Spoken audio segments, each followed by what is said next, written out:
Hiriyaan maagneettiidha. Akka ofii jiru sanis si buta. Hiriyaan liiftiidha. Jalarraa kaasee gubbaallee si baasa. Gubbarraallee fuudhee jala si dabarsa.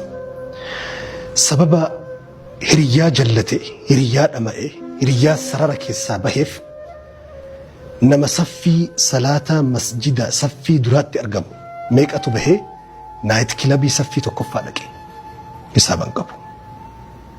Haafiza kan qoma isaa qura'aanni rabbii birraa darban qabneen guutame keessaa dhiqee muuziqaa itti waraabe sababa hiriyaati. Hiriyaan jiruu teetan oolmaadhaan jiraattu qofa osoo hin taane hargaa sadarkaa haatimaa si balleessutti deema. Abii Xaalibii namni haatimaa balleessa hiriyaadha.